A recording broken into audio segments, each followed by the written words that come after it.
अस्सलाम वालेकुम। पाकिस्तान की दाखिली जो सियासत है उसने मुल्क के अंदर एक ऐसी पोलराइजेशन की फ़िज़ा पैदा कर दी है कि बहुत सारे जो पाकिस्तान के बड़े मौसर तरीके से तबकात हैं वो एक दूसरे को शक की निगाह से देख रहे होते हैं।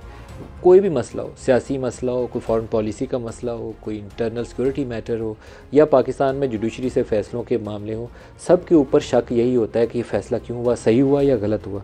और ये बाज़ चीज़ें ऐसी प्रॉब्लमेटिक नेचर है उनकी कि वो फ़ैसले के ऊपर तसल्ली आप सारे लोगों की करवा भी नहीं सकते। उसी तरह का एक फ़ैसला आज इमरान खान का इस्लामाबाद हाई कोर्ट के सामने था, जहां 2 दफ़ा पहले रिमांड बैक हुआ केस उनका तोशाखाना के हवाले से। जज साहब ने वहां सज़ा दी, जज दिलावर साहब थे इस केस के मामले में। सुप्रीम कोर्ट मामला गया, सुप्रीम कोर्ट ने अपनी ऑब्जर्वेशंस के साथ दोबारा इस्लामाबाद हाई कोर्ट भेजा और इस्लामाबाद हाई कोर्ट से आज रिहाई का हुक्म आ गया। रिहाई का हुक्म आया तो इमरान को साइफ़र वाले मामले के अंदर गिरफ्तारी उनकी ऑलरेडी पहले ही डाली जा चुकी है, तो उसके अंदर उनकी गिरफ्तारी बरकरार रही और वो रिहा ना हो पाए। और इस तरह के बहुत सारे दीगर मुकदमात भी उनके ऊपर मौजूद हैं 9 मई के। इसके अलावा भी कई एक केसेस हैं, एक वकील के मर्डर वाला मामला है। तो ये कहना अभी काफ़ी मुश्किल लगता है कि इमरान खान कब रिहा होंगे। दूसरी तरफ पाकिस्तान का टेररिज्म से एक चैलेंज चल रहा है और वो चैलेंज आज का नहीं है। 9/11 के वाक़यात के बाद पाकिस्तान ने हज़ारों की तादाद में फ़ौजी जवानों और पुलिस वालों की शहादतें उठाई और सिविलियंस कैजुअल्टीज़ जो हैं वो भी कोई 80,000 के लगभग, बहुत बड़ी तादाद है। फ़ौज की भी बहुत बड़ी तादाद, जंगों 65 और 71 की जंगों से ज़्यादा है। लेकिन अब अमरीकी फ़ौजों के इनखला के बाद ऐसे वाक़यात के अंदर दोबारा तेज़ी आ रही है और ये बहुत तशवीश का मामला है कि एक ही वाक़े के अंदर फ़ौज के 4 या 6 जवान शहीद हो जाए, जिसमें अफसर भी हैं, सिपाही भी हैं। तो आज के इस प्रोग्राम में इन दोनों इशूज़ को डिस्कस करेंगे और हमारे साथ मेहमान शख्सियत हैं, वफाक दाखिला हैं, निगरान वज़ीर दाखिला हैं, सरफराज बुगटी साहब। बुगटी साहब बहुत शुक्रिया आप हमारे साथ शामिल हो रहे हैं। सियासी मौज़ूआत से शुरू करते हैं। इमरान के मुतल्लिक़ आज एक तासुर मौजूद था कि सुप्रीम कोर्ट के ऑब्जर्वेशंस के बाद हाई कोर्ट का हुक्मनामा यही आएगा कि उनको रिहा कर दें, और आपसे भी यही तवक्को थी कि आप दोबारा पकड़ लेंगे। तो काफ़ी प्रिडिक्टेबल मामला चला। देखिए, हमारा मामला तो उधर तो प्रिडिक्शन यही थी जो आप कह रहे हैं। हमारा मामला तो ये है कि जो केसेस हैं ये रजिस्टर्ड हैं। बहुत सारे इंसिडेंट्स हुए हैं और जितने सारे इंसिडेंट होंगे उतने ही उनको अनअटेंडेड नहीं छोड़ा जा सकता है। उनके ख़िलाफ़ एफआईआर या उसको रजिस्टर्ड किया जाता है। This is what our law is. तो ज़ाहिर है वो किसी और केस में नॉमिनेटेड थे तो उनकी गिरफ़्तारी डल चुकी है उसमें, तो वो भी रेमेडी के लिए अदालतें मौजूद हैं उनको जो रिलीफ देना चाहें। सर ये वैसे बड़ा टेढ़ा मामला है। 9 मई के बाद, 9 मई बुरा दिन था पाकिस्तान की सियासी तारीख में, अच्छा वाक़या नहीं था। उसके हमें ढूंढना चाहिए कि क्या वजूहात हुई कि बहुत सारे लोग जो थे अपनी फ़ौज के ख़िलाफ़ इस तरह की कार्रवाइयों में मुलव्वस हुए। लेकिन आपकी हुकूमत और पहले जो PDM की हुकूमत थी, लोग रिहा होते हैं, अदालत हुक्म करती है। 8 दफ़ा शायद ये अफरीदी साहब का और अली मोहम्मद ख़ान का वाक़या जो है उसमें 8-8 दफ़ा ज़मानतें हुई, 8-8 दफ़ा दोबारा गिरफ्तारी होगी। इमरान को इस केस के अंदर अगर आपने गिरफ़्तार करना हो तो आपको पहले मजिस्ट्रेट के पास जाना चाहिए था। गिरफ़्तारी पहले तोशाखाना थी, तो दुराने हिरासत ही दूसरे में गिरफ़्तारी डाल दी गई। Very unusual in legal terms. Not at all जी। पहले तो ये 9 मई बुरा दिन नहीं था, स्याह तरीन दिन था। बिल्कुल सही है। जब आपने ये पाकिस्तान के अंदर पॉलिटिकल वायलेंस का एक नया फिनोमेना जन्म लिया। इससे पहले पाकिस्तान में बड़े बड़े वाक़यात हुए और फिर ये हुआ कि एक ऑर्गेनाइज्ड किस्म की, या तो ये होता है ना कि एक मॉब गुस्से में आ जाता है, पब्लिक गुस्से में आती है। आप अगर देखें तो वो पब्लिक के गुस्से से ज़्यादा एक ऑर्गेनाइज्ड किस्म का क्राइम लगता है, एक ऑर्गेनाइज्ड किस्म की वायलेंस लगती है। और टारगेट कौन है? टारगेट पाकिस्तान का वो न्यूक्लियर सिस्टम है, जिस न्यूक्लियर सिस्टम में पाकिस्तान के वो इदारे जो पाकिस्तान की दिफा में मसरूफ़ है, जो पाकिस्तान की दिफा में रोज़ाना की बुनियाद पर जाने दे रहे हैं, आपने उनको टारगेट किए। उन शहदा को जिन्होंने अजीम कुर्बानियाँ दी हैं, उनकी जो यादगारें थीं उनके साथ क्या सलूक किया, फिर जिना हाउस के साथ क्या सलूक किया, सो एंड सो ऑन।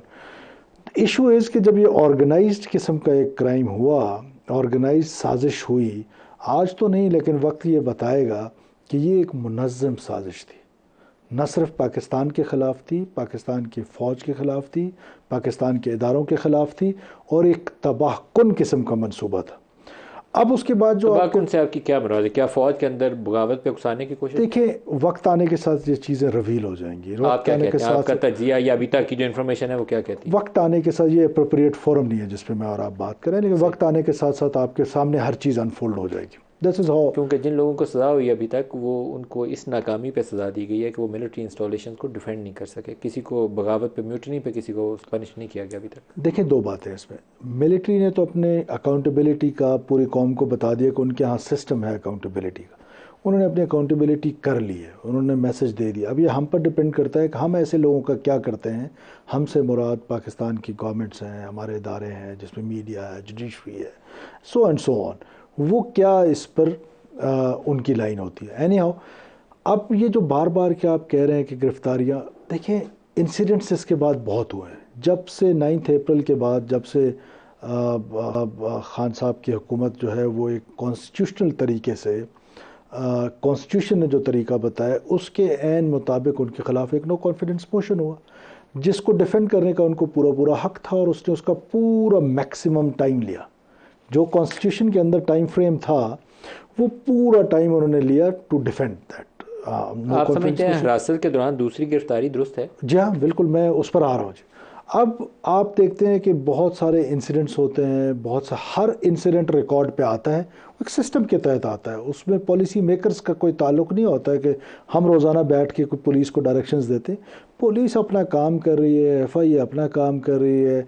वो जो जितने वाक़यात हुए हैं वो अनअटेंडेड नहीं छोड़े जा सकते, उनमें गिरफ्तारी होगी है। फिर पाकिस्तान की अदालतें काम कर रही हैं, और बसाओं का तो ऐसा महसूस होता है कि खान साहब के हक़ में काम कर रही हैं। तो वो भी उनमें शामिल हैं जो ये महसूस करते हैं अदालतें उनके हक़ में काम कर रही हैं? मुझे ऐसा लगता है, बिकॉज उनके कमेंट्स से लगता है। हालांकि ऑनरेबल जजेस हैं, अब ज़ाहिर है जो फैसले होते हैं उन पर कमेंट करने का हमें अख्तियार है, कॉन्स्टिट्यूशन। जब फैसला हो जाए फिर आप कमेंट कर सकते हैं। नून लीग के शहबाज साहब और बाकी लोग जो थे वो सुप्रीम कोर्ट के 3-4 जजेस के ऊपर, चीफ जस्टिस समेत, उनके तहफ़्फ़ुज़ात होते थे। नकवी साहब के ऊपर, इजाज़ुल हसन साहब के ऊपर, ये मुनीब साहब के ऊपर, बंदयाल साहब के ऊपर। वो कहते थे कि ये बैठेंगे ना बेंच में, ये हमारे खिलाफ ही फैसला जाना, ये PTI के हक़ में जाएगा। तो आप भी ये महसूस करते हैं? नहीं, देखिए, मैं तो इन सब ऑनरेबल जज साहिबान का आपने नाम लिया है, सारे बड़े, हमारा तो बिल्कुल उनके साथ कोई देयर इज़ नथिंग, इवन कोई ऐसा स्कूल ऑफ थॉट भी नहीं है, हम नहीं समझते। लेकिन बसा औकात फैसले जो आते हैं वो ऐसा महसूस होता है कि वो कहते हैं ना, accused is the darling of court, but in this case Khan is the darling of the court. अच्छा, आप तो ऐसा फील होता है कभी कभार, बिकॉज हमारी डिपार्टमेंट्स बड़ी मेहनत करते हैं, प्रोसिक्यूशन करते हैं, एक क्राइम हुआ होता है, एक जगह पे हमला हुआ होता है। अरे ये सुबह हेडलाइन छपे कि ये हमारे Khan is the darling of the court.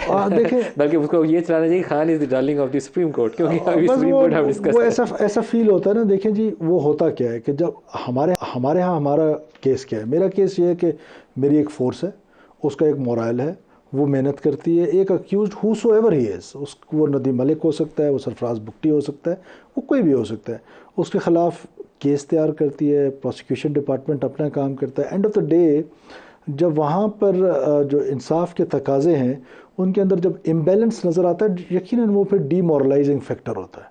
तो वो ऐसा फील होता है, अदरवाइज ऐसा है नहीं। आपके ख्याल में ये इम्बैलेंस क्यों है? मैं इस पर कोई कमेंट नहीं कर सकता, बिकॉज मुझे अंदाज़ा नहीं है कि इसका क्यों है, मुझे खुद भी समझ। बहुत सारे लोग इसके ऊपर सोचते हैं कि वो जो बिल्डअप था ना 2011 से ऑनवर्ड, उसके तहत बहुत सारे मामला जुडिशरी और इस्टेब्लिशमेंट ने ऐसे किए हुए हैं जो अब उनसे संभालने मुश्किल हो रहे हैं। देखिए, इसमें तो कोई दो राय नहीं है कि हमारे यहाँ जुडिशल एक्टिविज़म के हैं, जुडिशल कल्ट के हैं, सिविल इस्टेब्लिशमेंट का जो रोल है वो पाकिस्तान की पॉलिटिक्स में उसका एक वाइटल रोल रहा है। और उस रोल में बसा औकात आप कुछ ऐसे फैसले कर देते हैं जिनके नताइज आप देर पा भुगत रहे होते हैं। तो मैं समझता हूँ कि ये कोई ऐसा ही है कि आज जिस तरीके से एक पॉलिटिकल वायलेंस जो है, अगर ये PTV पे जब हमला हुआ था, अगर उस वक्त इसको काउंटर कर लिया जाता, PTV भी एक नेशनल इदारा था सर, उस वक्त तो शायद इस्टेब्लिशमेंट की ये मर्जी थी। अब ज़ाहिर है हम उस वक्त अफेयर्स में नहीं थे, मुझे अंदाज़ा नहीं है, लेकिन बाहर बैठ के ऐसा ही फील होता था। लेकिन पार्लियामेंट और PTV स्टेशन वाले मामले के ऊपर अगर उस वक्त की इस्टेब्लिशमेंट बैक ना करती इस प्रोसेस को और उसको वहीं रोक देती, तो आज ये GHQ पे, कोर कमांडर हाउस पे हमला ना होता। This is what my point is. तो इसीलिए आज जो GHQ पे हमला हुआ है या कोर कमांडर हाउस पे अगर हम ना रोकें तो कल ये कहीं और हमला हो जाएगा। तो उसको रोकने के लिए जो भी कल्प्रिट्स हैं, वास्ता या बिल वास्ता, दोनों चीज़ें इसमें देखी जाएंगी कि जो ऑर्गेनाइज साजिश हुई है कैसे हुई है, इसको अनफोल्ड किया जाएगा, मज़ीद इस पर मेहनत की जाएगी। ये इनको स्पेयर करने का मैं समझता हूँ कि जो हमारे हीरोज़ के साथ जो इन्होंने किया है, कौमी हीरोज़ के साथ, कर्नल शेर खान शहीद जो है, इंडियन आर्मी उसके लिए निशान हैदर की डिमांड करती है। What a brave man he was. उसने पूरी दुनिया में मिलिट्री हिस्ट्री में उसने एक रिकॉर्ड कायम किया है, और आप उसके मुजस्मे के साथ ये काम करते हैं। सर कर्नल शेर खान या दूसरे वो हमारे जो शोहदा पाकिस्तान के दिफा की खातिर बहादुरी के साथ अपनी जानें कुर्बान की, वो कोई पागल होगा, कोई आउट ऑफ माइंड होगा शख्स जो ये हरकतें जिसने की 9 मई को। मैं उसको डिफेंड नहीं कर सकता किसी के लिए भी, खा इमरान हो या खा कोई और हो। लेकिन एक सवाल मैं ज़रूर आपसे भी पूछूंगा। मैं पहली पीडीएम की हुकूमत से भी कहता था कि सैकड़ों ऐसी औरतें या बच्चे, औरतों की तादाद निस्बतन कम है लेकिन नौजवान बहुत सारे हैं, आपको स्टेट को उस पर एक पार्डन की पॉलिसी अपनानी चाहिए।